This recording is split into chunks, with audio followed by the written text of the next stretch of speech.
everyone, and welcome to MathSux. This video is going to help you pass the Geometry Common Core Regents. So we're doing this one question at a time. Here is question 1.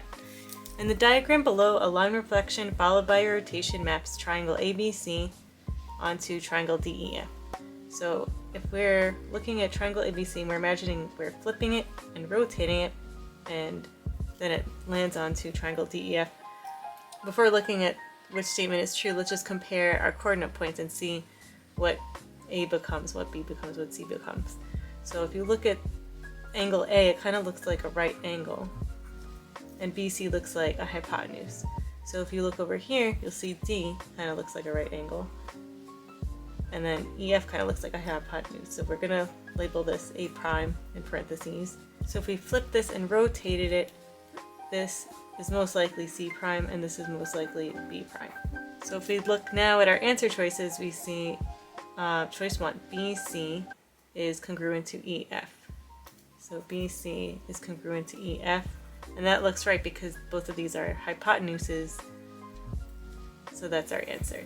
And if you look at the other answer choices, they don't really make sense and line up. So the choice here is choice 1. Question number 2. A circle is continuously rotated about its diameter. So here we have a circle, its diameter, which is just the length of the whole circle where it goes through the center. And if we rotated this circle around, we would get a sphere. And then the question asks which three-dimensional object will be formed, and it'll be a sphere. Choice 3. Question number 3. In the diagram below of triangle CER, LA is parallel to CR. CL is equal to 3.5. So this little section right here, CL. LE up here is 7.5. EA is 9.5. What is the length of AR to the nearest 10? Since we know that these two lines are parallel, we know we can make a proportion. Since LA is parallel to CR and they have the same vertex, we know that we can make a proportion. So we have 7.5 over 3.5 is equal to 9.5 over x. So we just did this little section and this little section over here and set it equal to 9.5 over x. And now we can just cross multiply and solve for x.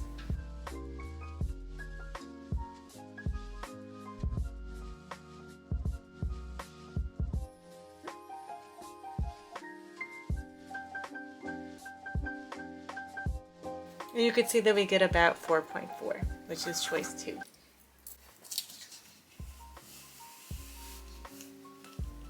Question number 4. Right triangle ABC is shown below.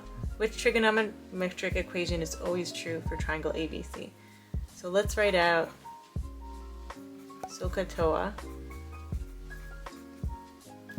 And let's try this first answer choice here. So let's just go through each and see what makes sense. So if we have the sine of A is equal to cosine of C, so we have sine of A, so we're looking at the angle A, and we're looking at the opposite to A, which is CB, over the hypotenuse, CA, is it equal to cosine of C. So now we're going to look at cosine of C over here. So for cosine of C, we have the adjacent, which is CB, over the hypotenuse, which is CA. So this is equal to each other. Notice these proportions align. CB over CA is equal to CB over CA. So choice 1 is our answer. And if you tested out the other answer choices, they would not work out. Question number 5. In the diagram of triangle ABC below, AE bisects angle BAC. So I'm just going to mark this up as we go along. If we're bisecting angle BAC, we know that this angle and this angle are going to be equal to each other. And altitude BD is drawn. So if you look for BD, we know that this is going to form a 90-degree angle. If angle C is 50 degrees, and angle ABC is 60 degrees, so this whole thing is 60 degrees, find angle FEB. So we want to find this angle over here, which I'll just mark with a question mark.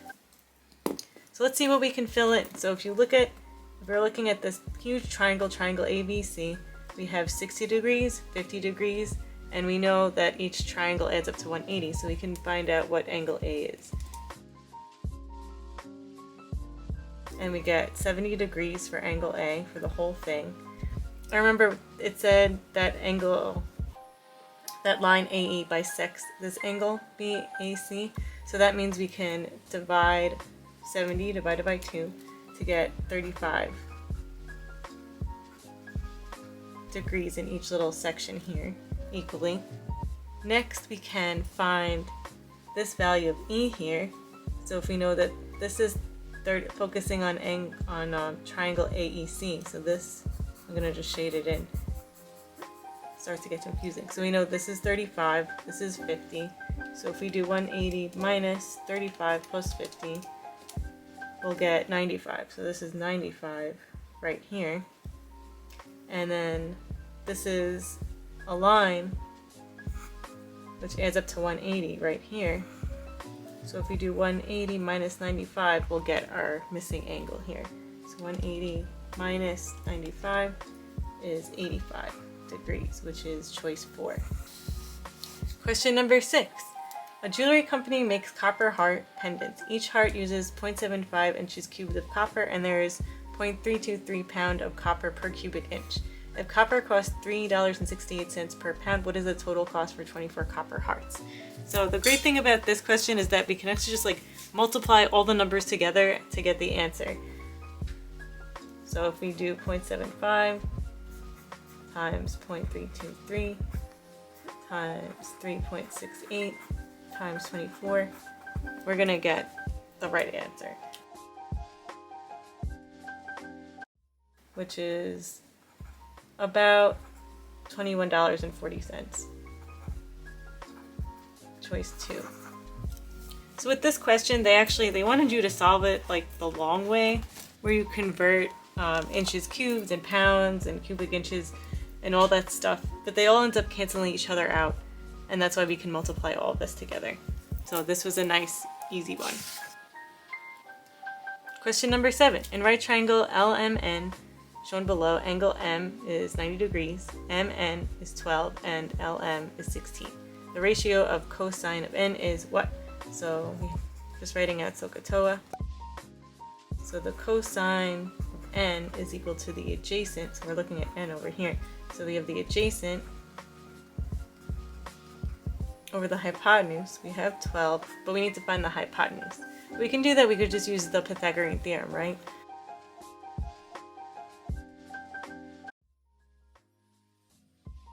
So we plug it in and we end up getting 400 is equal to c squared. Take the square root of both sides, and we get c is equal to 20. So this was just getting the hypotenuse, which we now can put in its right place, to get the cosine of N is equal to 12 over 20, which is choice 1. Question number 8. In triangle ABC below, DE is drawn such that D and E are on AB and AC, respectively. DE is parallel to BC. Which equation will always be true? So, because we have two triangles built in here. We have this triangle ADE, and then we have the bigger triangle ABC. And because these are parallel to each other, we know that they're going to be similar. And we know that because they share this angle and because these lines are parallel. So that means that this angle is equal to this angle and this angle is equal to this angle. So by angle, we know that they're similar. So because of that, we know that we can align the sides in proportion with each other because they're similar. So which equation will always be true? So first, let's draw out the big triangle ABC and the little triangle ADE.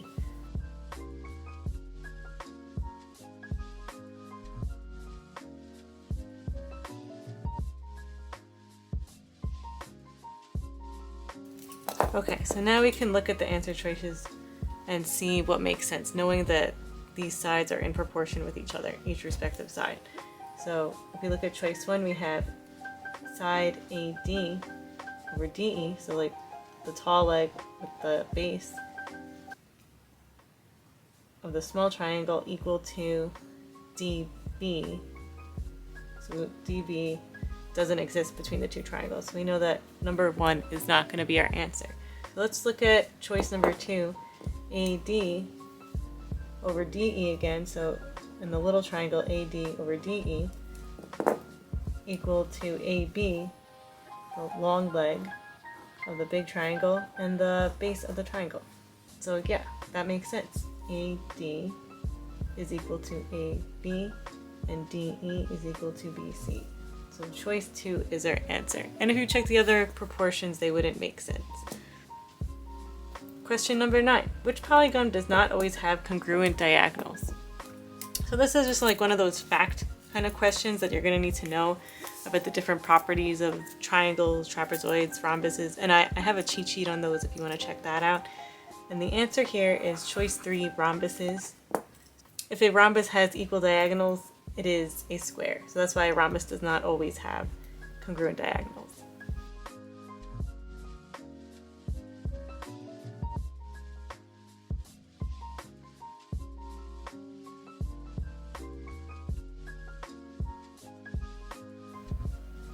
Question number 10.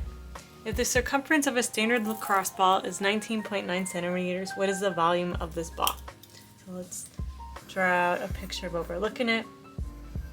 So it's saying the circumference. So the circumference is the distance all the way around the ball. And we know it's equal to 19.9 centimeters. So the formula for circumference is pi times the diameter, which we don't know the diameter yet, which we're going to need to find the volume. So to do that, we know what the circumference value is, so we're just going to plug in 19.9 equal to pi times d, and then to find the value of the diameter, we're just going to divide by pi, both sides. So we have 19.9 divided by pi, so we see the diameter is equal to 6.334, this really long number. And now when we want to find the volume of this ball, let's get that formula up. The volume of a ball, or a sphere, is equal to 4/3 pi r cubed. So to get the radius, we're just going to have to divide this number, the diameter, divided by 2. So we get 3.167183368, and then this is cubed. And then we're just going to multiply times 4/3 times pi in our calculator, and we'll get about 133, which is choice 2. Question number 11. Which polygon always has a minimum rotation of 180 degrees about its center to carry it onto itself? So if you think of a rectangle and you think of just flipping it upside down 180 degrees, flipping it around, it'll flip onto itself. So that's our answer right away. But if you think of a square, you can go 90 degrees, it'll go onto itself. So this is 90 degrees, that's why this isn't the answer.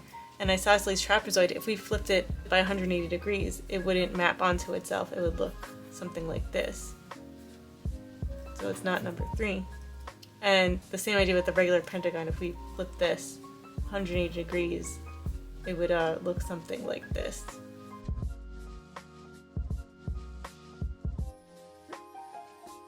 Something like that.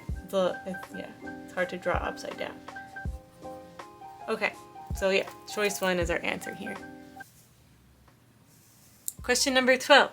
Circle O is drawn below with the secant BCD. The length of tangent AD is 24, so they give us all that.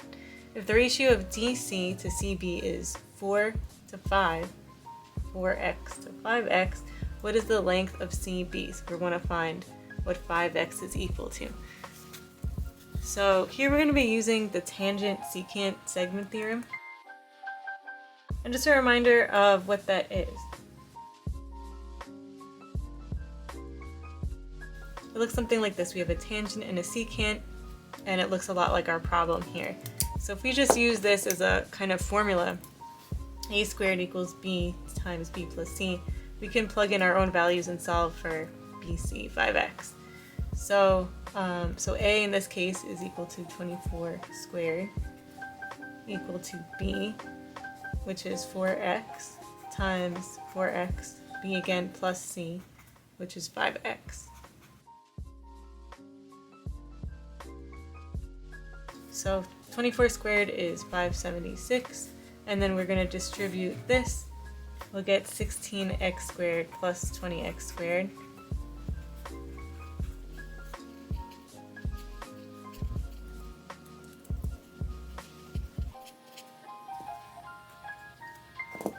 We get 4, but before we circle our choice 4, be careful because they want to know the length of CB, which is right here, which is 5x. So we're just going to find what the length of CB is, which is 5 times 4, which gives us 20, which is choice 2. Question 13. The equation of a line is 3x minus 5y equals 8. All lines perpendicular to this line must have a slope of what? So if we're dealing with perpendicular lines, that means we're going to have a slope that is a negative reciprocal of the slope we have here. So let's just move this equation around first and get it into y equals mx plus b form.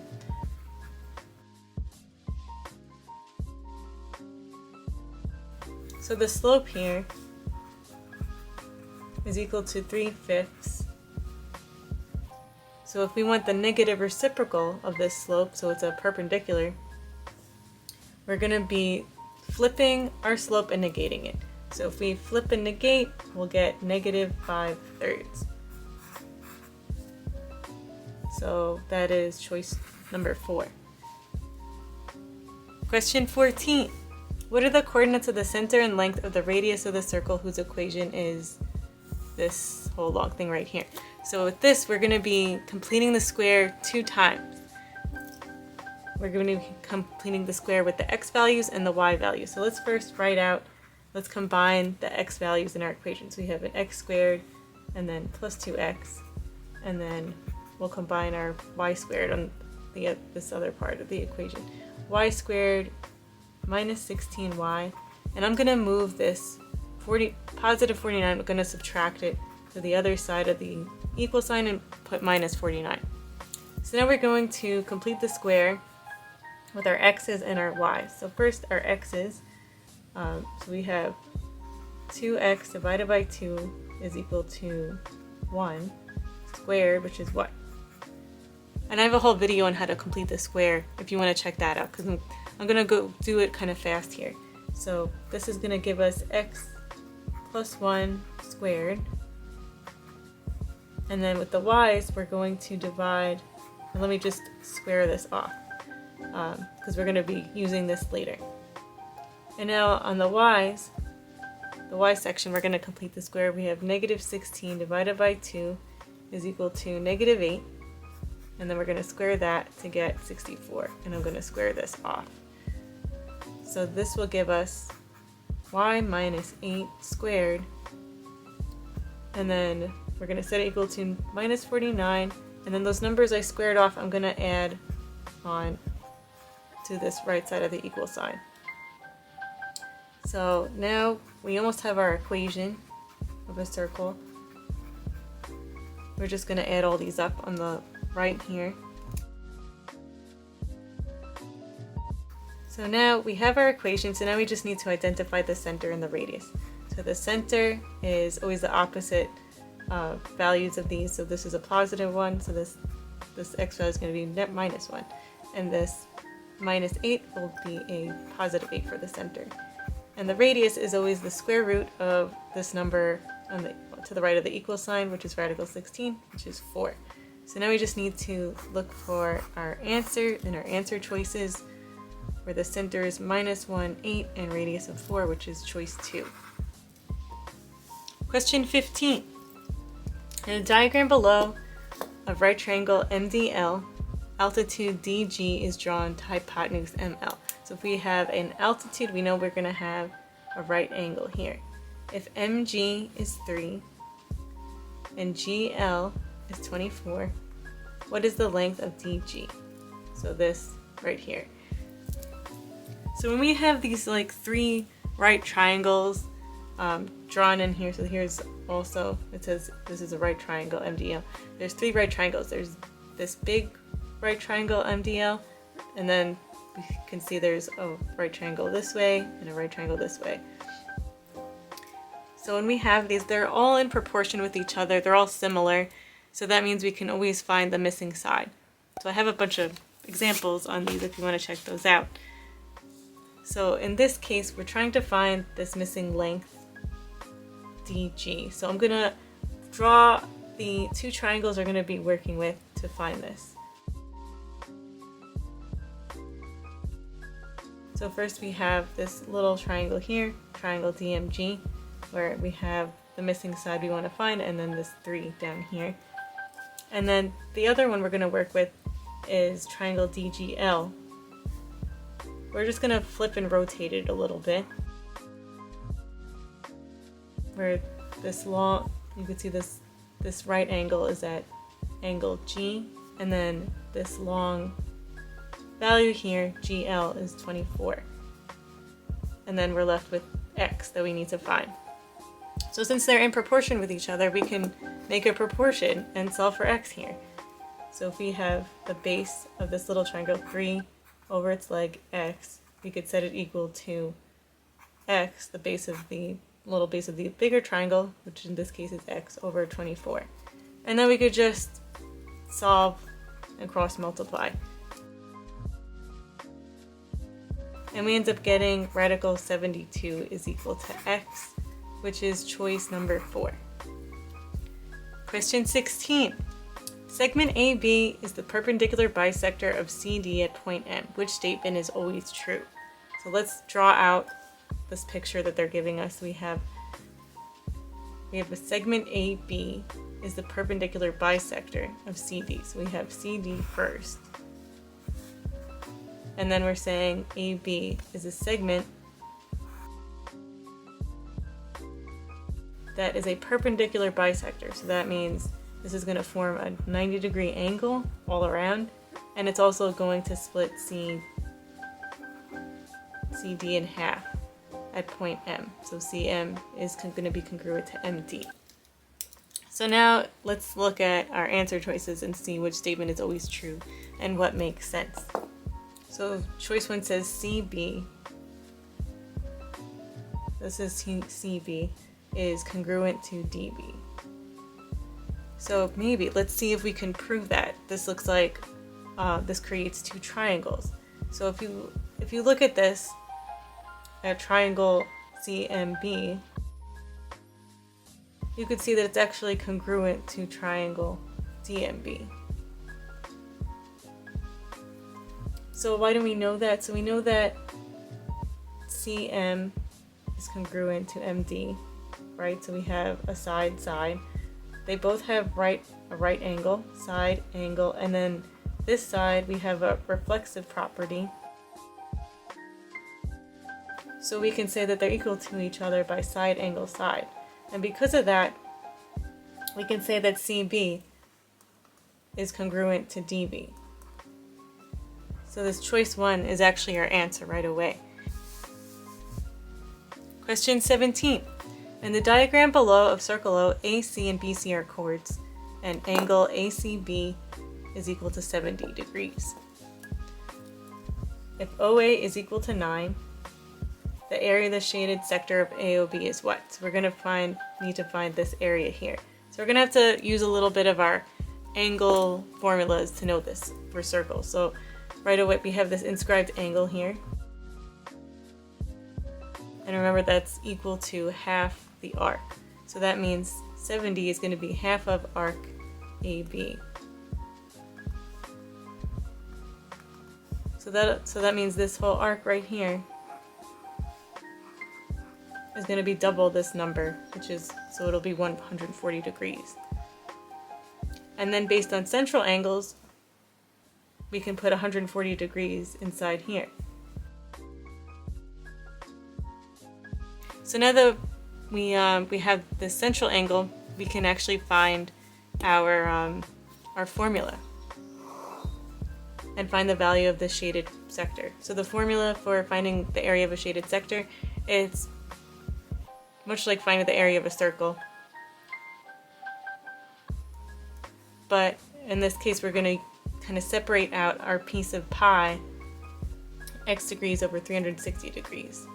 So we know that the radius is 9, and then the x degrees in this case is 140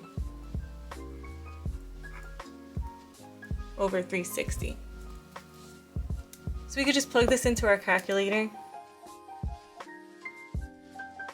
and we get 31.5 pi. Choice number 4. Question 18. Quadrilateral best has diagonals that intersect at point D. So let's just draw this out. Which statement would not be sufficient to prove quadrilateral best is a parallelogram? So we want to look at these statements and see which of these would not prove that quadrilateral best is a parallelogram. So first, I'm just going to write out all the properties of a parallelogram that would prove that this is a parallelogram.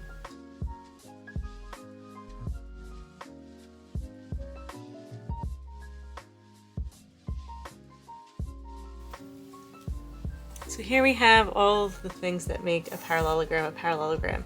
Opposite sides are parallel, opposite sides are congruent, pairs of angles are congruent, diagonals bisect each other, diagonals separate parallelogram into two congruent triangles, and interior angles add to 360 degrees. So now let's go through our answer choices and see what makes sense. So choice number 1, it says BD is congruent to SD, and ED is congruent to TD. So ED is congruent to TD. So we can see that the diagonals are bisecting each other. This lines up with property number 4. So we know that this is not the answer, because we're looking for something that won't prove that this is a parallelogram. So let's look at choice number 2. We have BE is congruent to ST. So BE is congruent to ST. And then ES is congruent to TB. So this also is one of our properties of a parallelogram where opposite sides are congruent. So this is not one of our answer choices. Let's look at number 3. ES is congruent to TB. And then BE is parallel to TS. So this, even though it's true within a parallelogram, this alone would not prove that this is a parallelogram. So choice number 3 is our answer. Question 19. The equation of a line T is 3x minus y equals 6. Line M is the image of line T after a dilation with a scale factor of 1/2 centered at the origin. What is an equation of the line M? So since we're dealing with a dilation centered at the origin, we know we're going to be keeping the same slope. So let's just move our equation around also. So we have 3x minus y equals 6. And then when we get this into y equals mx plus b form, we're going to get y is equal to 3x minus 6. So our original slope here is 3, and we're going to be keeping that. And then we're going to be dilating with a scale factor 1/2. So we're going to multiply the y-intercept times 1/2. So 1/2 times minus 6 equals negative 3. And this will be our dilated point. So we're going to end up with y equals 3x minus 3, which is choice number 4. Question 20. A cylindrical pool has a diameter of 16 feet and a height of 4 feet. The pool is built 1/2 foot below the top, so it's built, not to the top, but up to 3.5 feet. How much water does the pool contain to the nearest gallon? And then it gives you 1 foot cubed is equal to 7.48 gallons. So it gives you a conversion. So to do this, we're just going to do the volume formula for a cylinder, which is pi r squared times h. So we have r squared So the radius, this is the diameter, we need the radius. It's just going to divide this by 2, which will be 8. So we have pi 8 squared times, and we're going to use 3.5. We don't want to go find the volume, the potential volume. We're finding the volume of water that's actually in there, which is 3.5 feet. And then what we're also going to do, which isn't a part of the formula, is just to multiply this to gallons to convert it is 7.48. And now we could just plug this into our calculator.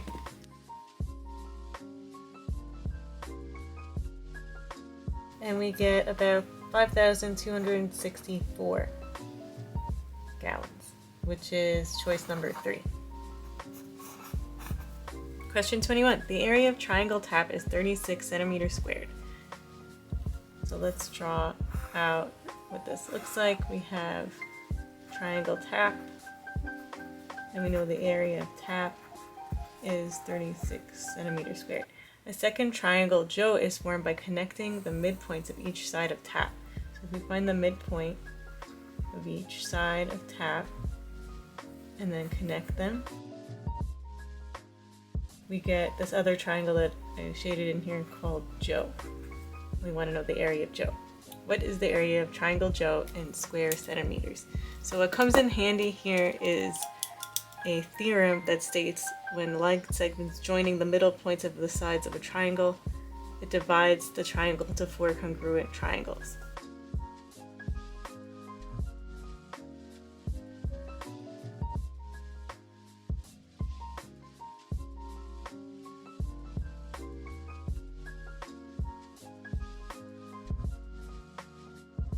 So why is this helpful? So if we know there are 4 equal triangles within here, and we're given the area of the whole thing, we could just divide the area by 4, because we just want the area of the shaded region, this one triangle Joe. So 36 divided by 4 is 9, which gives us choice 1. So that's the area of Joe. Question 22. On the set of axis below, the endpoints of AB have coordinates -3, 4, and 5, 2. If AB is dilated by a scale factor of 2 centered at 3, 5, what are the coordinates of the endpoints of its image A prime, B prime? So first I'm going to, since this is centered at 0.35, I'm going to draw on here and mark where 3, 5 is. So we have 3. So here is the 0.35. And I'm just going to kind of temporarily make this our new origin on this graph.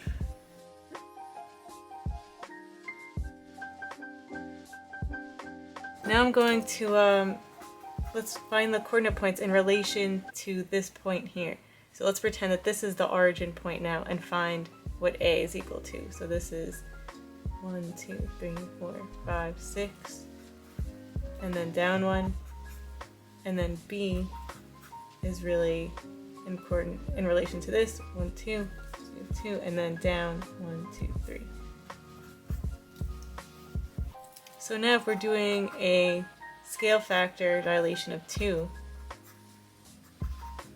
in relation to these coordinates, we're going to get -12 and -2 for A, and then we're going to get 4 and -6 for B.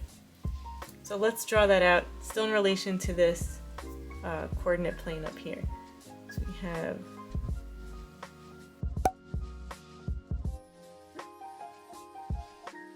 A prime is all the way over here, and then B prime we have 4, 6, so 1, 2, 3, 4, and then down. So I'm just going to connect these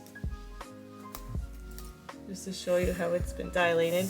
And now we're going to go back to our original coordinate plane where the origin is 0, 0, and let's look at what the coordinates are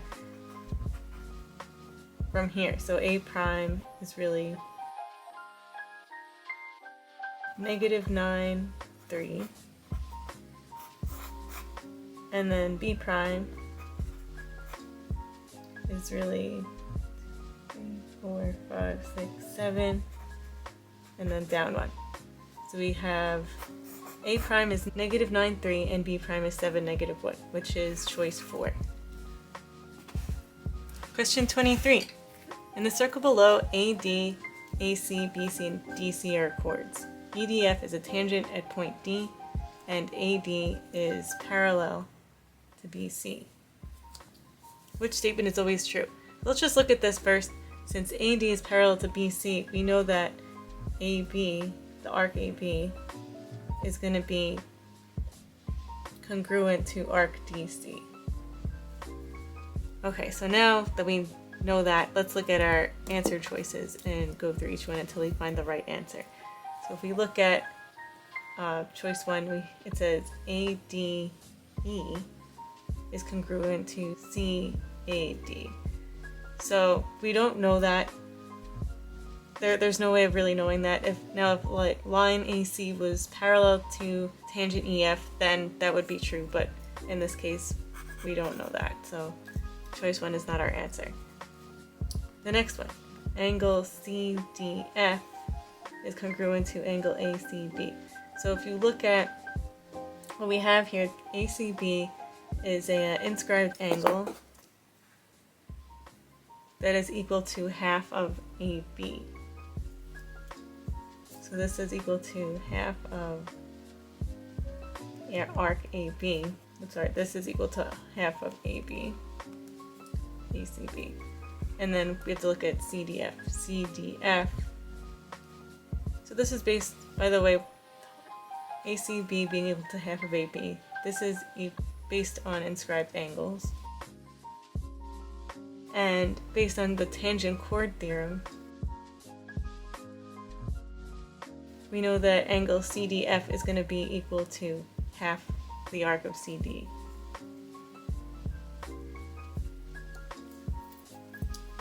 So maybe they don't look equal right away, but if you realize that this is equal to half of CD and this is equal to half of AB, and we know that these two are equal because they are surrounded by parallel chords, choice 2 is actually our answer.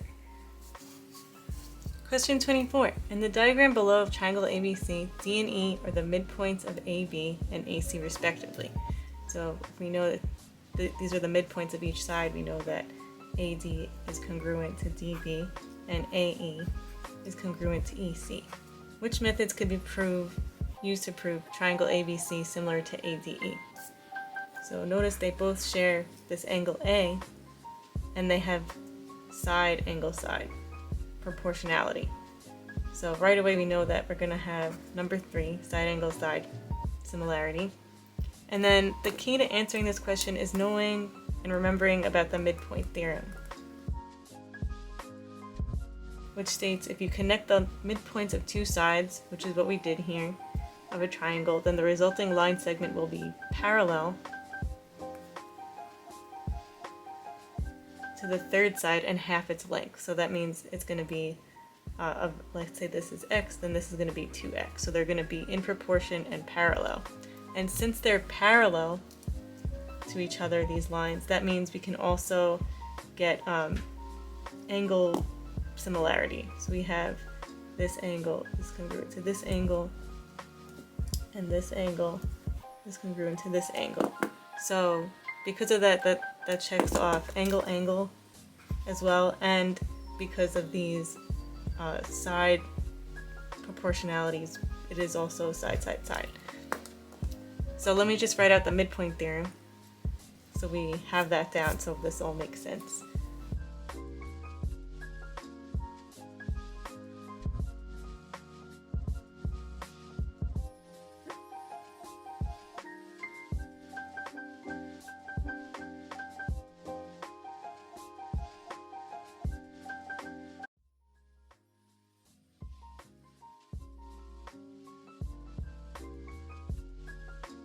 So this is the last question for part 1, so look out for part 2 coming out soon.